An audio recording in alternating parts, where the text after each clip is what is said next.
If you have an unquenchable thirst to crush your bucket list, relentlessly pursue your dreams, and live life on your own terms, then turn up the volume and tune in. You're now listening to Zeph and Moses Blacksburg on the Year of Purpose podcast. This episode of the Year of Purpose is brought to you by our brand new book, Life Rescripted. Find your purpose and design your dream life before the curtains close. If you want to be the first in line to receive a free digital copy from me, all you have to do is head on over to www.liferescriptedbook.com to find out more. Zeph and Blacksburg here with another round of the Year of Purpose podcast, and today I am joined by my buddy Dave. And Dave actually reached out to me after, I think we met each other through like a Facebook podcast group or something like that, and we found out that we live relatively close to each other. And he's created a book called Beyond the Grind: How to Do Work That Matters, Travel the World for Free, and Escape the Daily Grind Before It's Too Late. This is something that really resonates with me because a lot of the things that he did here are also things that I do. And so today we're going to kind of share with you guys how that all plays out. Maybe he'll teach me some of the new tricks. And in the book, he talked about things like earning 209,000 free airline and hotel miles in 45 days or less, developing your network to catapult you into hundreds of new opportunities, how to raise thousands of dollars and fund the dream that you have with Kickstarter, and unlock a deeper purpose. So Dave, how's it going today? It's going well, man. I'm excited to be here. Yeah, man. So I'm going to apologize in advance because the funny thing about recording podcasts is I always do it at home because my roommates are gone and I can make sure it's a quiet environment. But this guy with his lawnmower like always comes out without fail the second I hit record. It's kind of like he has a little He's light. He's waiting for it. Yeah, he's got like a light in his living room. When I hit record, that light goes on. Totally. So hopefully it won't be too loud, but just letting you know now. Cool. So you quit your job about a year and a half ago. We're in a relatively similar boat. I quit about 2 years ago, a little over 2 years ago. And I think that this is something that we're seeing a lot more often, especially in our age range. So I guess I got to ask first, like, why do you think this is happening much more frequently now versus, our parents who would hold a job for 30 or 40 years? Yeah, that's a good question. Like, I think it comes down to the ability to get resources, and the ability to connect with people who are doing, similar things, and connect into kind of a entrepreneurial, or even like, listening to your podcast. I think access to that type of information definitely, I know it gets me fired up. And it was like, once I started to kind of get around those people, now leaving my job and doing something I was really excited about it wasn't totally ridiculous. It was almost kind of becoming the norm because the people I was surrounding myself with and the things I was listening to, that's what they were doing. And so I think as people get around more information like that and start to talk to people who are doing that more and more regularly, it just kind of becomes something that's like, okay, this isn't weird. This is just normal. This is what I should be doing. And then it's possible. And so I know for me, that's kind of how it was. I just got around so many people that now it would have been more weird for me to stay than to leave. And that just kind of took time, I think. I think that makes sense. I mean, I think it comes down to realizing what's possible. And it's kind of like how, nobody was going into space until we landed a guy on the moon. And then all of a sudden there's this huge space race and everybody's going out there. So you don't really know it's possible until you see someone else do it. Unless you are the guy who is the dreamer, who's trying to come up with this crazy stuff that no one's done before. Which is tough. It's very hard to like sit there and just say, what has no one ever done before? Because so many thoughts have already been thought up and so many things have already been created.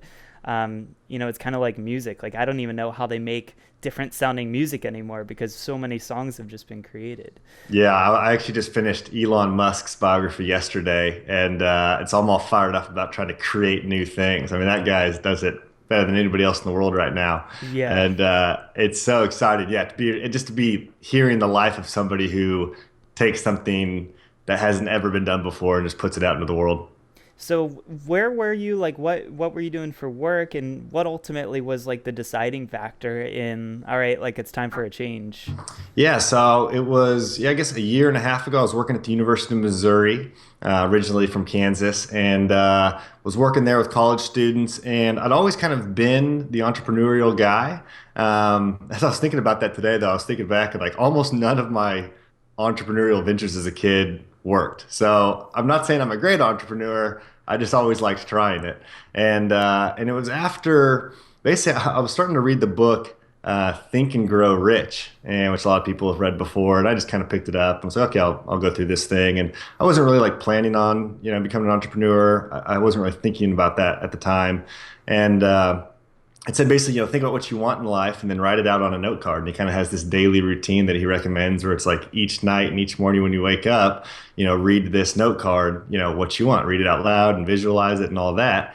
And so I wrote out by the age of 30, be financially free through starting multiple profitable businesses and creating passive income.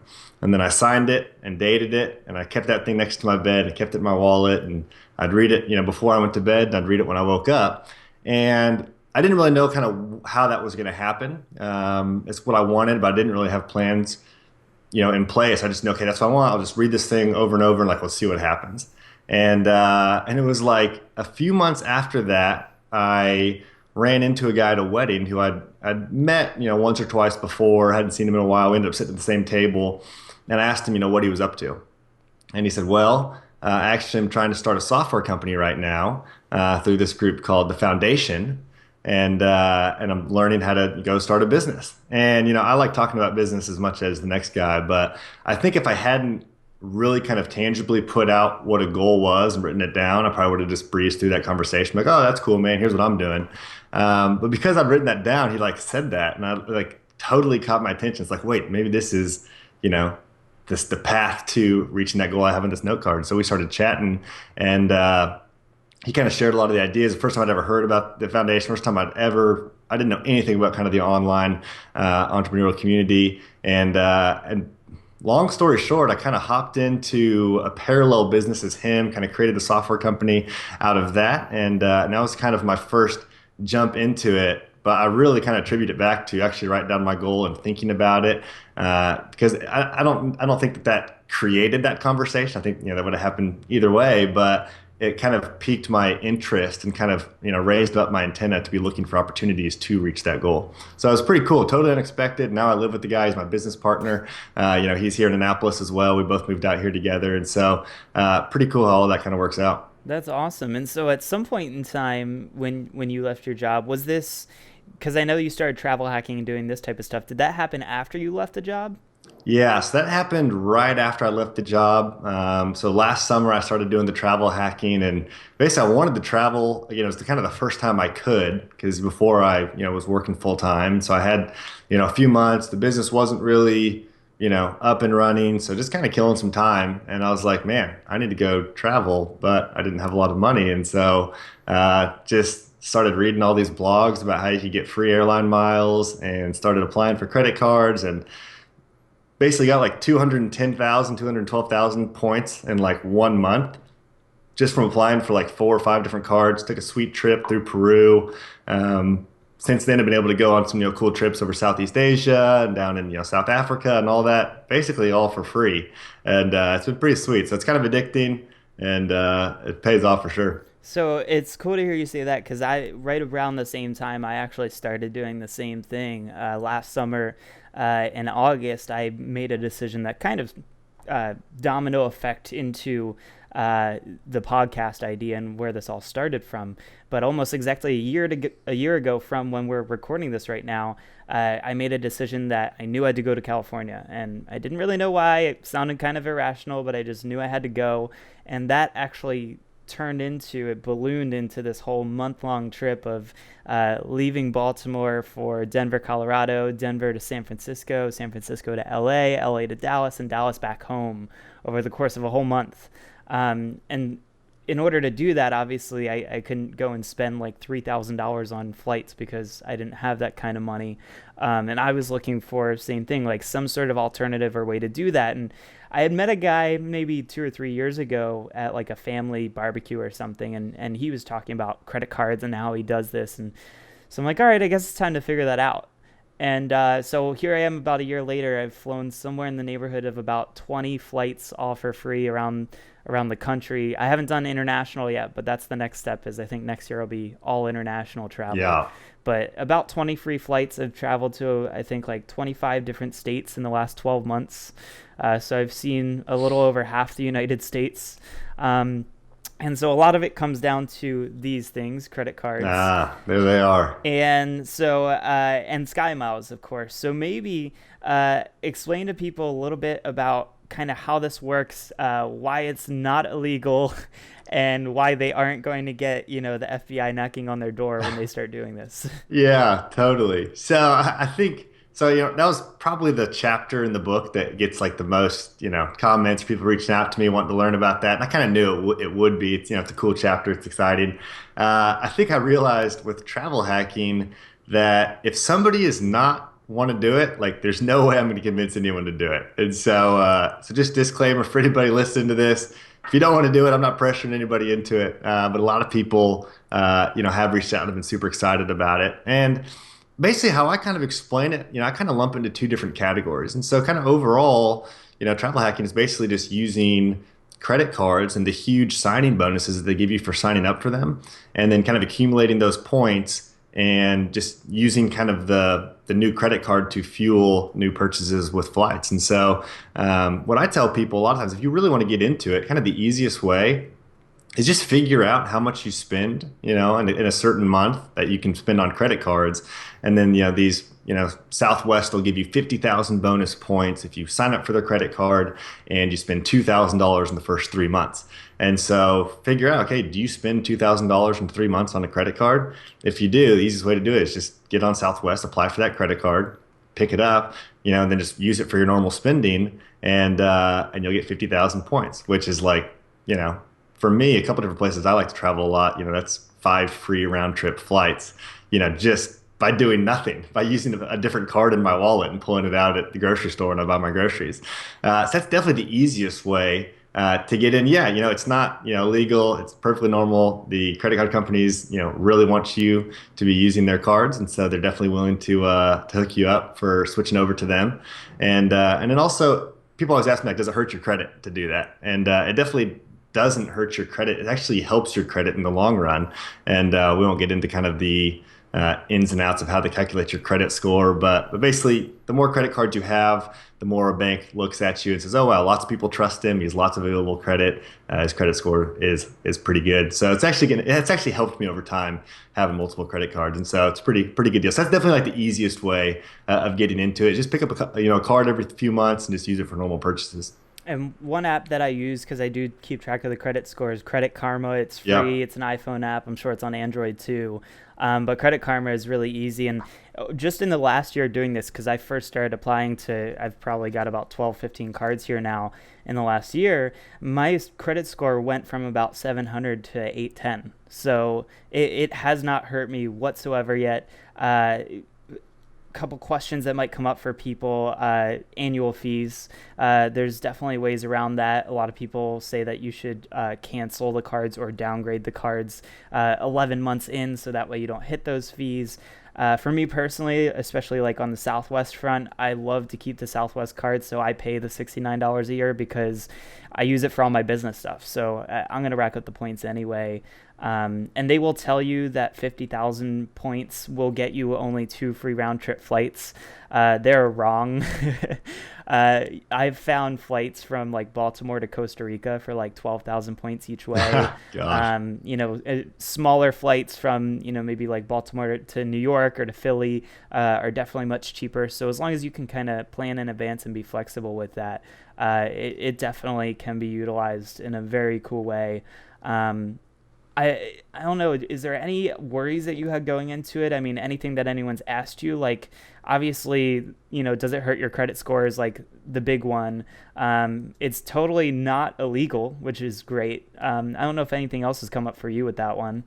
I mean, I think this kind of rolls into kind of what I call the second level of travel hacking, with like the manufactured spending. A lot of people, say, "Hey, I really want to get this card, but I've got to spend $3,000 in the first 3 months, and I don't really spend that. But like, is it still possible for me?" That's probably a question I get a lot. And what I always tell people is that there's ways to what's called manufactured spending in the game. There's a way to kind of create spending that can cover any amount of cards that you need to spend. And so me now, after I've kind of learned some basics of how to do that, I could spend $10,000 in a month, even though I don't spend anywhere near that. I could spend $10,000 in a month on credit cards and basically pay off the credit cards using that. So it's not really a problem once you kind of learn the ins and outs of how to do a little bit of manufactured spending. And honestly, like you can go really in depth with this stuff. And there's people online that are just like, on flyertalk.com that just live for this stuff. I keep it really basic. I just do this stuff like 1 hour a month. And that pretty much gets me free flights all the time. Yeah, so it really just depends on like how far you want to go with it. Definitely, of course, the book is on Amazon, Beyond the Grind, and I know that you've got some good information in there about that. Manufactured spending is something I've done. I've had a good experience with. It's constantly changing. So for everyone asking like, how do you do it? The problem is that if we tell you right now, chances are it's going to change within about the next 3 to 6 months. Sorry, the lawnmower's going out there. I don't know if you guys can hear that, but yeah. So it is something that's constantly changing. But I would say the best way to research is definitely Flyer Talk forums. Google it. There's a lot of good resources on the popular website reddit.com. That's reddit.com. And I think that this is kind of becoming the norm for people like you and me who are leaving the full-time world to develop our own businesses, because it seems like there's all these good loopholes out there that we can take advantage of to live life the way that we want to. And it's just a matter of, are you willing to put in the hour a month it takes to just keep track of this stuff and to make it happen. You can go as deep as you want. I know people that are living in Thailand for 3 to 6 months at a time and, running their business from there. And I know people like you and I who, we're living here in the U.S. on the East Coast, and we've got our businesses that we run, most of the time. And outside of that, we've still got our travels and our fun stuff. Yeah, totally. Yeah, I mean, it's just, I just kind of like that stuff. And so I'm just kind of a hacker in that sense that, I'm always looking for like the newest little thing to do. And I just kind of think it's fun. But not only that, like, it's opened up so many cool opportunities for me. I get to go see my friends all over the country. I've met, some really great people, all over the world now just through taking these free flights. I was in Cape Town in January. I got to stay with this family, and met a bunch of people there. And one of the girls I met's actually coming up to DC. She's coming up here for work, and just Facebook messaged me last night saying she's going to be here tomorrow, actually. So I'm going to go get to see her and just catch up. So it's forming this kind of incredible community around the world, of people that I'm getting to know, and it's not really costing me much at all to do. So it's definitely opened up a lot of possibilities for me. Yeah, absolutely. And from Airbnb to couch surfing, you're going to meet so many other people that are doing it too. So that's the fun part about it, is it's not even like you're doing it alone, even though it sounds like you're just like traveling the world on your own. You find people everywhere who are doing the same exact thing. So let's talk about kind of like the opposite. Like, what about the people who don't like travel? Because obviously it's not for everyone. How do you still kind of live out your dreams and figure out what it is that you want to do, and perhaps even raise money to allow you to do that? Because, many people in our case aren't sitting here on top of 6 figures where we can just spend it frivolously on anything that we want to. So what can you do if you're looking to kind of fundraise and start your dream, or even just how do you figure out what the dream is? Yeah. No, I think those are super important questions. I don't really think people are asking enough. I think people are maybe afraid to kind of recognize or really think about what their dream is, because they think it's not going to be possible, and it'll just make them feel bad if they kind of figure it out but then can't go for it. I think it's also important that people know that there's so many different opportunities now and channels or avenues to create your dream. And so like I was riding on a plane, probably one of these free flights, and listening to this podcast, and one of the guys, it was the Ty Lopez show, is I think what it was. He was talking about, what's your business destiny? And really kind of the bigger question is, what's your purpose? Like, what are you really fired up to do? And this is probably 8 or 9 months ago. And I just thought about that a lot and kind of pulled up my phone and just wrote down that, like, really deep down, what I get fired up about doing is to equip aspiring entrepreneurs to do meaningful work and live fulfilling lives. And I wrote that out, and I've got it on a note card now. I'm big on kind of the note card thing, and really, I think knowing that, for me has been a huge game changer, and it's kind of again channeled everything that I do. So I think it is important that people sit down and they really think, okay, really, what's kind of a purpose statement? What really gets me excited? And if I could do anything, what would I do? And then I think kind of the next step is realizing that you can do anything, and realizing that there are channels to do that. So for me, I wanted to write a book. I wanted to write Beyond the Grind, and actually, I co-authored it with that guy that I met, at that table at the wedding.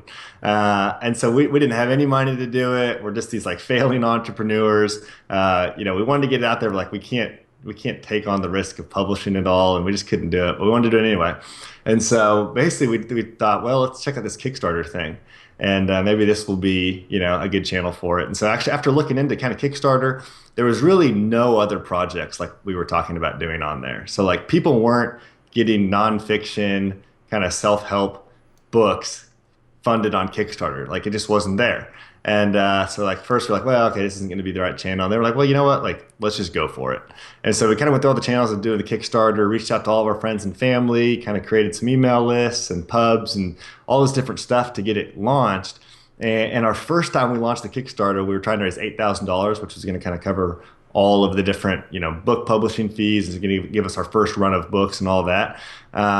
We fell short of that, so we ended up raising like $4,500 from that, which is still like amazing. It's still more than we even needed. And then so what we did, so you don't actually get any money if you can't, if you don't raise the full amount. And so we canceled it. We messaged everyone who had signed up already and pledged, and just said, hey, if we redo this thing, are you still in? We didn't get the goal, but if we redo, are you still in? And I think that was kind of a gut check moment. I think we kind of just wanted to, not admit failure and just say, oh, yeah, we decided not to do it or whatever. Because it is kind of like embarrassing that a lot of our friends and family saw us not reach our goal. We found out like nobody cared about that. People wanted us to succeed. They wanted us to hit that goal. They wanted us to write this book. And so everybody basically, so we restarted, everybody signed on again. This time we hit our goal. We just set it at $4,500 and closed it pretty quick. And raised like $4,500, which then pre-sold all these books, created a bunch of momentum, allowed us to go write this thing, get it edited and published, and the cover and just the whole thing done.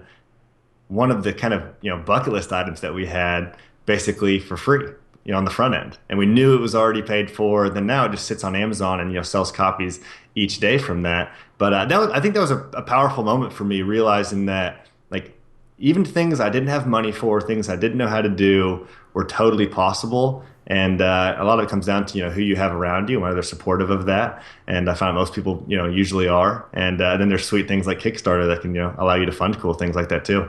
So that's a pretty neat idea, because right now I'm working on my book, and I'm about a third of the way through. I've been writing it myself, 18,000 words in as of last night. Pretty happy about that. And it's huge. It's been expensive. I hired a coach for it, so I'm in this program that was about $600 or $700. It's a big online video training thing, and it's been extremely helpful. But I mean, that's 600 down, and then I had to get a book cover made up relatively early, because that kind of solidifies that it's a real thing for you, and that was like another $300. So I'm essentially almost $1,000 in just on those two things. Then obviously there's going to be, paying editors and proofreaders and people to really go through, format it, and get it ready to go when it's time to publish. So I guess I'm probably in the same boat of, when it's all said and done, a couple $1,000s. So you found that, I mean, was this, I have to write to mom and dad and every aunt and uncle and cousin and say, like, I need your support? Was this, did you find random people through the site that were discovering this and really just wanted to support you? Was it a kind of in between, a little bit of both? Yeah, so we expected, I can't remember what the exact ratio is for Kickstarter. I think typically it's like 60% of people who fund your project will be people you know, and 40% of people that come through the site, or will be people that just come through the site and you don't know. We found out for this project, and it's kind of a unique project, so a little different than most of the things on Kickstarter. I'm pretty sure everyone that pledged was somebody that we knew. And so again, we just posted on Facebook and posted on Twitter and just texted a bunch of people, just kind of reached out to, you know, everybody in our network, which was fun. Like, again, part of me is like, wow, I'm just like hitting them up for money. But again, I found out like people were like fired up about this. People were like, yes, like $25. Here you go, man. I'm excited because in a way, I think people want to see their peers succeed because it kind of makes, the impossible possible for them. And so in a sense, I think I was kind of doing it for all my networks so that they would see, okay, writing a book is totally possible. And I've had friends now that I've talked to who are like, you wrote a book, like if you can write a book, I can write a book too, and so it's like people are seeing. So I think people want others to do well. And I found, I mean, there was people that were giving like $450 to this thing just as they like really wanted to see it happen. And so that was pretty cool. And all that, that whole time, it was basically just building a lot of momentum for the time the book launched.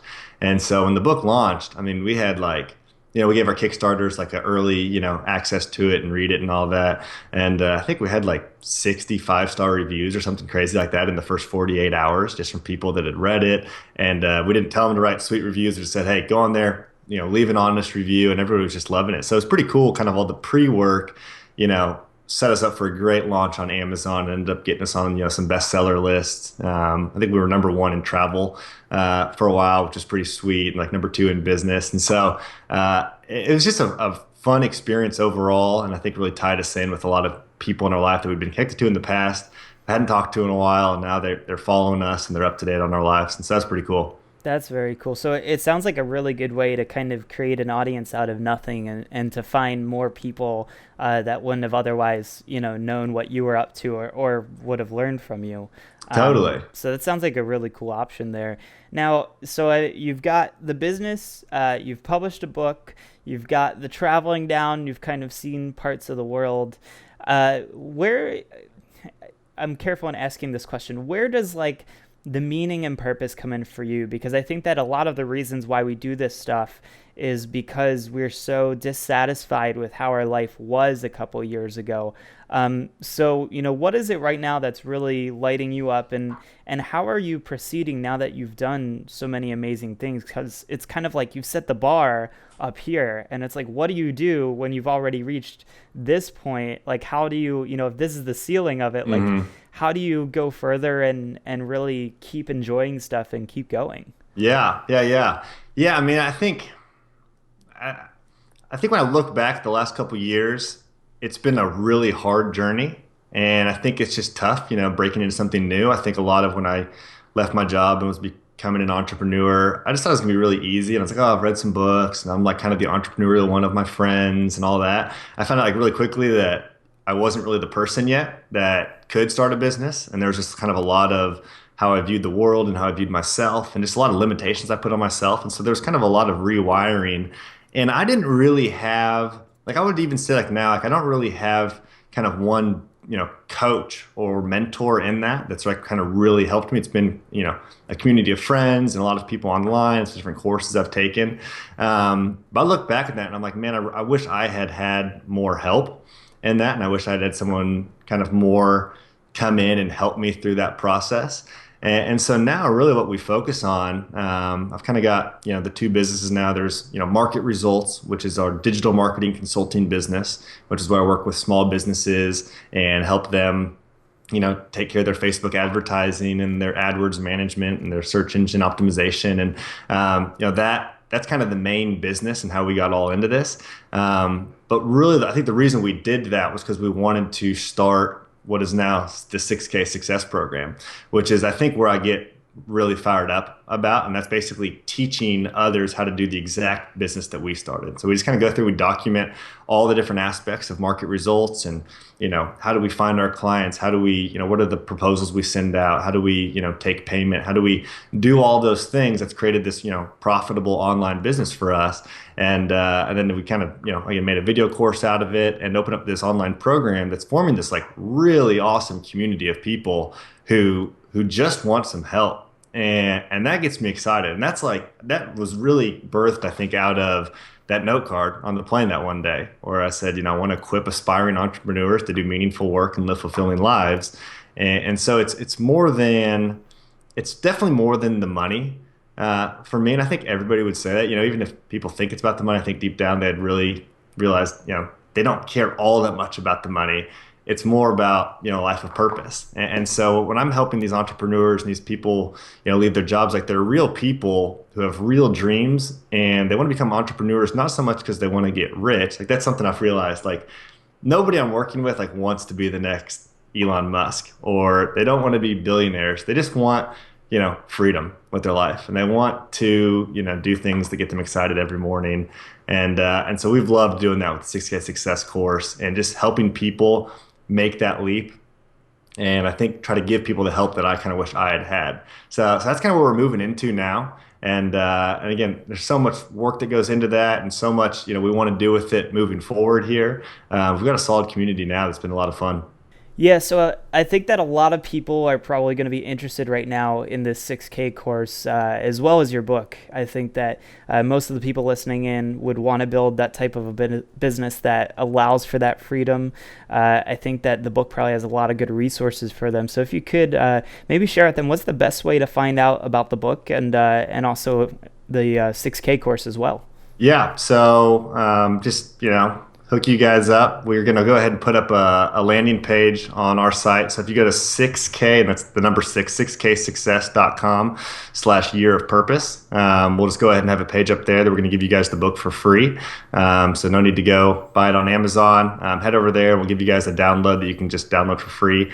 And also, again, there'll be some information about how you can even catch some of the free trainings for 6K Success. I'm going to be doing a training here coming up where I'm just going to share my screen and show people exactly how I get new clients, consulting clients on LinkedIn. So if that interests them at all, they'll be able to sign up for that. And then one other thing I was thinking about that we would do for you guys would be, we've got this, basically it's a compilation of like $40,000 of software discounts. And so if anybody's kind of been wanting to test out that new software, you want to become an entrepreneur and you need something, but you just don't have a lot of money, you want to try it out for 3 or 6 months, we've got a lot of those that will give you guys free access to this software stack that we put together. And so I'll throw all that up there again on 6ksuccess.com/year of purpose and hook you guys up with that. That's awesome, man. Well, thank you so much for doing that. And I'm definitely looking forward to, since we live so close, making my way down there. And I think we're definitely going to have to hang out here in the near future. Absolutely, man. That'll be great. Be excited to get out on the water. Yeah, man. So thanks so much for sharing that with everybody.